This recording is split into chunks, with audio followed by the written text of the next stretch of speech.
Attention passionate Washington Commanders fans. Latest news, something big is happening in the NFC East and it could change the game. We're talking about a direct impact on Washington Commanders' path to another Super Bowl run, a power shift that could leave a division rival stumbling for years. We're bringing this to you firsthand. But before that, if you're a true Washington Commanders fan, subscribe to the channel to strengthen this passion even more. Show that you're also part of this family. Let's help each other reach 1,000 subscribers. Share with YOUR, FRINDS and Washington, Commanders FANS. Let's get to the news. Hey, Commanders fans, today we have some news that might seem small at first glance but could have bigger implications down the line. The team announced on Wednesday that they are releasing offensive lineman Julian Good-Jones. Now, I know what some of you might be thinking. Who is Julian Good-Jones exactly, and what does this move mean for the team? Well, let's dig into the details because every roster decision can tell us a lot about the team's current situation and future plans. Julian Good-Jones, who is 28 years old, joined the Washington Commanders earlier this year, signing with them off of Philadelphia's practice squad. Now, this isn't his first rodeo in the NFL.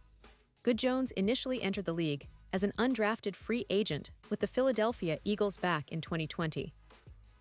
That's a tough route for any player, especially offensive linemen, who often need time to develop and prove their worth at the professional level. Despite not being drafted, Good-Jones managed to carve out a path for himself, spending time with the Eagles and later with the CFL's Calgary Stampeders, which shows that he's been persistent and adaptable in his football journey. Last year, he spent the entire season on Washington's practice squad, which is often a proving ground for players who are trying to make that leap onto the active roster. It's worth noting that he signed a futures deal with Washington after the 2022 season, which basically means the team saw potential in him and wanted to keep him around as they prepared for the upcoming season. But now, with this release, it's clear that the coaches are making some roster adjustments, probably for a variety of reasons, whether it's to make room for other players or perhaps to evaluate different options along the offensive line. And that's really the key here. Roster moves like these aren't made in isolation. The NFL is all about competition, especially on the offensive line, which is arguably one of the most physically demanding and strategically complex positions on the field. For the Commanders, the offensive line has been a mixed bag this season. There have been moments of solid protection, but also some struggles that have impacted the team's overall offensive efficiency. Now, considering Good-Jones' profile, he's a player who's shown resilience and versatility. He's got experience in multiple leagues and has been part of a team's practice squad environment, which means he's familiar with the grind of trying to make it in the NFL. But at the same time, being released doesn't necessarily spell doom. Sometimes, teams need to make tough decisions to fine-tune their roster, especially in a league where injuries and strategic shifts happen all the time. If we look at the broader picture, the Commanders are in a critical phase of their season. They've been trying to improve their offensive line depth and cohesion, especially with the pressures of a demanding NFC East division.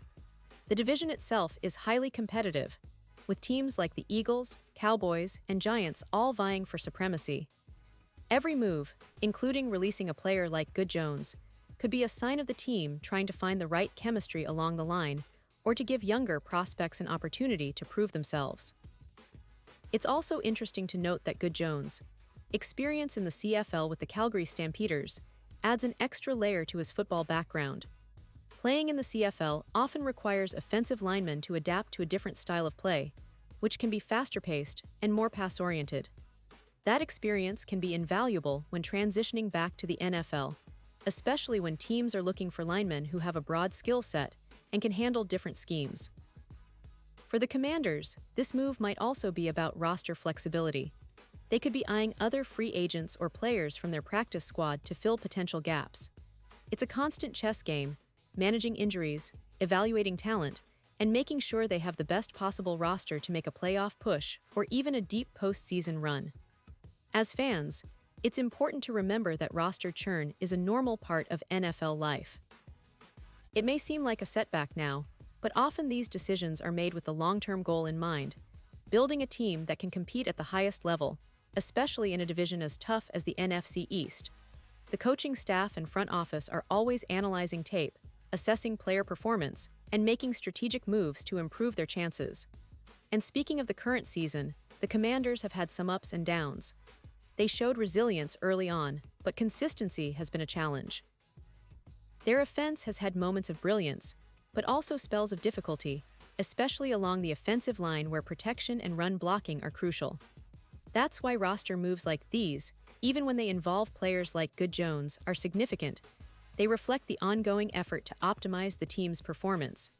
In terms of what's next, it's likely that the team will look at other options, whether on the roster or through free agency, to fill the void left by Good Jones. It's also possible that younger players or practice squad members could get a shot to step up and earn some playing time. This is the reality of NFL roster management. Every player, whether a star or a depth piece, plays a role in the team's overall success or failure. The fans, of course, always have strong opinions about roster moves. Some might see this as a sign that the team is looking for new talent or trying to shake things up to find the right chemistry. Others might feel disappointed because they saw potential in Good Jones and believed he could develop into a key contributor.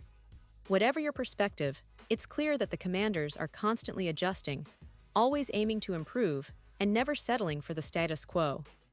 Now, as we look toward the remaining games of the season, it's important to keep an eye on how these roster decisions impact the team's chemistry and performance.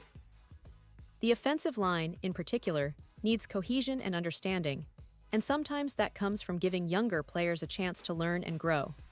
The coaching staff's ability to adapt and make strategic moves will be crucial in the coming weeks, especially as they face division rivals and playoff-caliber teams.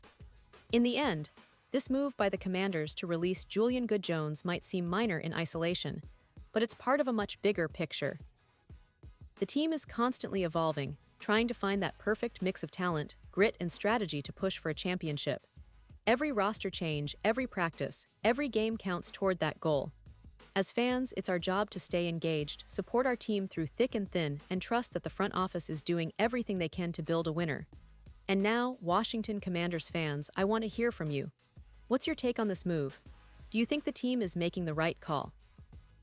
Are you excited about the prospects of other players stepping up? Drop your thoughts in the comments below. Your opinion matters so much to us and to the Washington Commanders. And don't forget, I'll be back soon with more updates, so stay tuned for the latest Washington Commanders news. We're in this together, cheering for our team, and always looking ahead to the next big thing. Thanks for watching, and let's keep the passion alive.